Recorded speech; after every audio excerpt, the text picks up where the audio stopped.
Masechet Baba Kama résumé du Daf Ain. La Gemara nous donne ici quelques halachot à propos des procurations. Reuven envoie Shimon chez Lévi pour réclamer un gage. Eh bien, la Gemara dit d'abord, selon une première version, il peut pas lui donner une procuration sur ça, parce que puisque le gage n'est pas chez Reuven le propriétaire, or Rabbi Yochanan avait dit dans le Daf précédent, on avait vu que Rabbi Yochanan avait dit, quelqu'un qui s'est fait voler un objet, il peut pas être magdish l'objet, parce que c'est pas chez lui. Si c'est pas chez lui, il ne peut pas agir dessus. Ici aussi, un propriétaire ne peut pas agir sur un objet qu'il a confié à quelqu'un. Quand l'objet n'est pas chez lui, il ne peut pas donc donner procuration à Shimon d'aller le réclamer. Deuxième version, il peut oui, sauf si Lévi, donc Reuven envoie Shimon chez Lévi. Si maintenant Lévi avait dit à Reuven, je ne te dois rien, puisqu'il a nié le gage, alors Reuven ne pourra pas dire à Shimon, je t'envoie réclamer le gage qui m'appartient.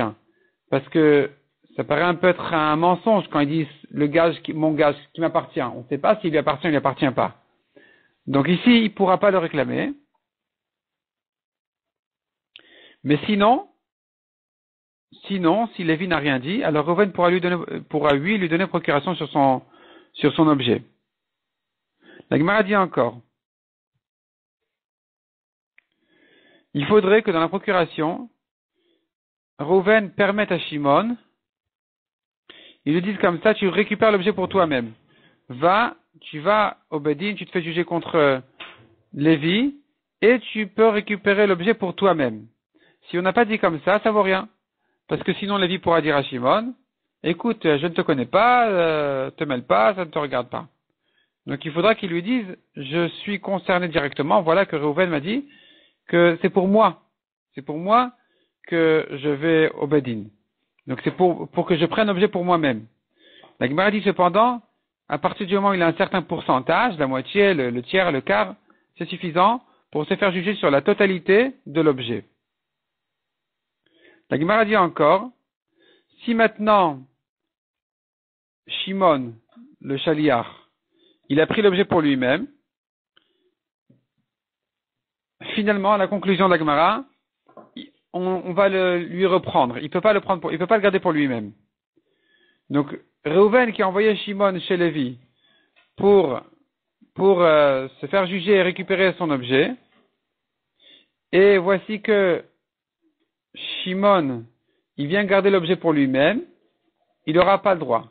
Parce que il n'est pas considéré même comme un associé, il n'est considéré que comme un chaliar, c'est un envoyé, l'envoyé de Reuven. La preuve, c'est que Reuven se charge de tous les frais du din Torah, et donc c'est la preuve que c'est Reuven qui reste le propriétaire et que Shimon ne peut rien garder pour lui-même. Mishnah suivante, et là on revient à la chôte du voleur qui a volé un taureau ou un agneau, qu'il a égorgé ou vendu, et qui est chayav des 4 et 5. Si maintenant nous avons deux témoins qu'il a volé, et eux-mêmes disent qu'il a égorgé ou vendu, ou bien même si deux autres disent qu'il a égorgé ou vendu, alors il sera chayav des 4 et 5. De même, s'il a volé et vendu pendant Shabbat, volé et vendu pour la Avodah Zara, volé et égorgé pendant Kippour, volé de son père et égorgé ou vendu, et puis ensuite son père est mort, volé et égorgé et ensuite il a été makdish, dans tous ces cas-là, le voleur il est chayav des 4 et 5, parce que dans tous ces cas-là, il n'est pas chayav mita, dans tous ces cas-là, ce n'est pas à lui, au moment où il a vendu, c'est ni à lui, ni au Ekdesh, il a hérité que après, ou bien il était makdish que après, et de même il n'est pas chayav mita, donc il sera chayav des 4 et 5. De même, s'il a volé et il a fait la shrita non pas pour manger, mais pour en faire des médicaments ou bien pour donner aux chiens, ça s'appelle quand même une shrita. Il est chayav des 4 et 5. Si maintenant, après la shrita, il voit que c'était taref, ou bien il a fait la shrita dans la hazara du Beth Amikdash, et donc finalement il n'aura pas le droit de manger de la viande, ou même de profiter, eh bien, là-dessus nous avons une marloquette. Selon Tanakama, il doit payer les 4 et 5 parce que la shrita en soi est quand même une shrita. Selon Rabbi Shimon, il est pas tour. La Gemara dit comment on va faire avec Rabbi Akiva. Notre Mishnah accepte que les témoins viennent témoigner 2 sur le vol et 2 sur la vente. Et ça marche. Comment ça marche? Pourtant, le vol n'est que la moitié de la chose à témoigner. Et la vente n'est que l'autre moitié. Est-ce que je peux associer deux moitiés quand des témoins ne témoignent que sur la moitié et deux autres sur l'autre moitié? Est-ce que ça marche ou ça marche pas? Et la Gemara dit comme ça. Tout le monde sera d'accord.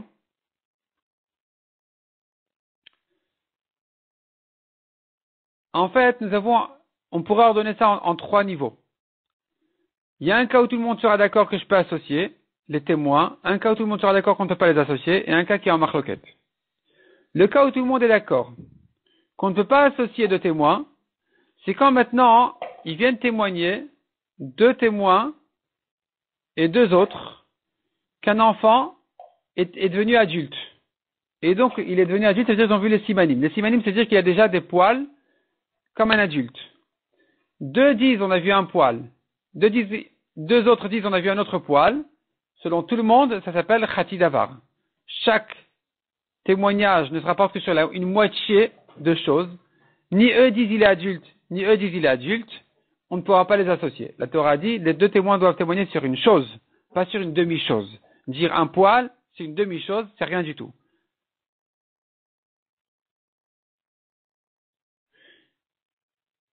Si maintenant,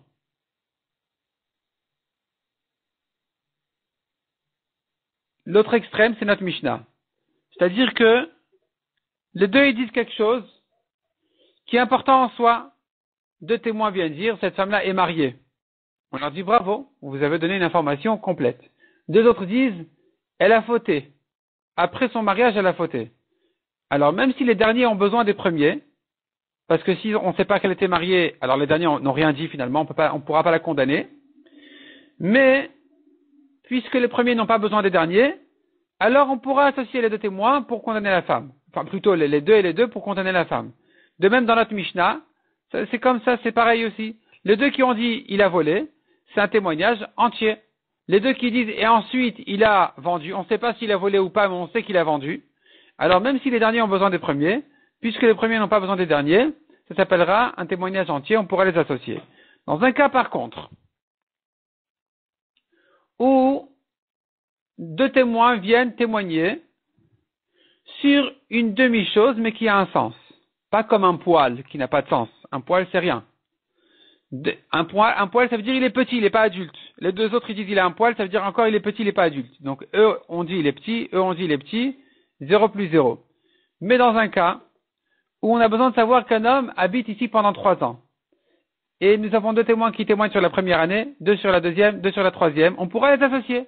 Parce que ceux qui disent il habite ici pendant 1 an, ils ont dit quelque chose. C'est pas suffisant. Il nous faut savoir 3 ans pour savoir que c'est à lui. Mais quand ils ont dit il a habité pendant 1 an, ils ont donc dit cet homme-là a habité ici pendant 1 an. Ils ont dit quelque chose. C'est pas comme un poil c'est rien. Ici ils ont dit non, il a habité ici pendant 1 an. Donc tu pourras les associer sur ça on aura une marloquette. D'après Rabbi Akiva on ne pourra pas les associer, d'après les Chachamim on pourra les associer. La Gemara ensuite revient au cas du voleur qui a vendu pendant Shabbat. On a vu dans la Mishnah, il n'est pas tour de Mita, il n'est pas Chayav Mita, donc il devra payer. La Gemara demande, on voit dans une Braïta qu'il est pas tour de payer, donc il doit lui être Chayav Mita. Comment est-ce possible? La Gemara donne 2 réponses. Soit première réponse, c'est que l'accord de vente était, le vendeur, il va cueillir chez l'acheteur ses figues, et en échange, l'acheteur, il acquiert l'agneau. Et donc, ici, puisque le vendeur a dû être Mechalel Shabbat pour la vente, il est Chayav Mita, et donc il est pas tour des 4 et 5. Deuxième réponse, il s'agit que le vendeur, l'accord de vente est que, bon, il lui paye d'une manière ou d'une autre, mais l'acheteur, il lui dit, tu le mets chez moi, l'agneau, et quand il arrive chez moi, je l'ai acquis. Selon un Tana, dès qu'il traverse ma barrière, même en l'air, selon un Tana, dès qu'il est posé par terre. En tout cas, quand il arrive chez moi, je l'acquiers, puisque ici, il a dû être Mechalel Shabbat, le vendeur. Il a dû faire passer l'agneau du Reshut Arabim au Reshut Yachid. Il est Mechalel Shabbat, et donc, il est Chayav Mita, et donc, il est Patour des 4 et 5.